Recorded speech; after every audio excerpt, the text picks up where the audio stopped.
The mountains of North Carolina's high country have served up scenic splendor and outdoor recreation for hundreds of years. But these same mountains have also supplied inspiration and materials to generations of homegrown artists. At the same time I'm pushing in on the side, I'm pushing down on the top. In his workshop on the outskirts of Blowing Rock, Glenn Bolick carefully creates his next practical masterpiece. Each time I pull it, I'm making the walls thinner. After marrying into a family with a long pottery making tradition, Bolick has become a well-known ambassador of authentic high country art that visitors can take home with them. There's just not a lot of hand-built stuff here in the mountains anymore like there used to be, and I think that's one of the things that has a good draw is it's locally made.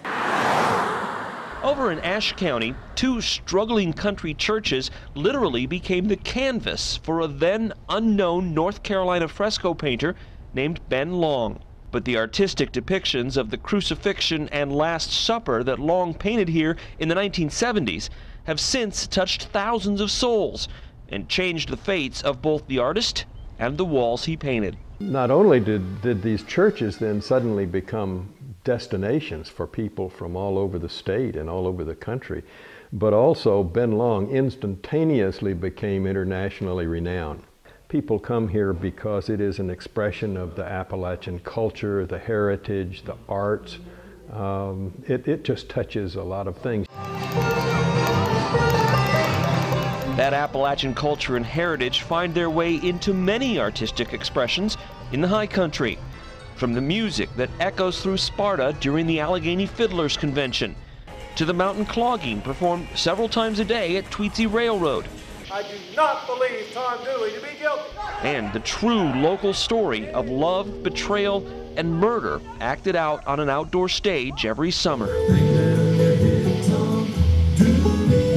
Even if you've heard the Kingston Trio's classic song, the dramatized tale of Wilkes County legend Tom Dooley will leave you wondering who really killed poor Laura Foster in 1866. There's something for everybody. They've all heard the stories, even if they're not from, necessarily around here. They've probably heard the song, and so now they can learn the story. And it's beautiful out here, especially at night with the lights and all the costumes and everybody, doing their little thing, and it's you kind of get lost in it. But visitors to the high country can be more than spectators in the region's art. They can participate in seminars and workshops at the Appalachian Summer Festival in Boone. They can sign up for a class at the Florence Art School just off the Blue Ridge Parkway.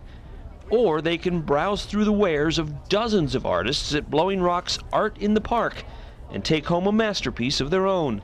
Because here in the high country, art is as plentiful and as beautiful as the scenery that surrounds it. For more on the art of North Carolina's high country, log on to www.visitnchighcountry.com.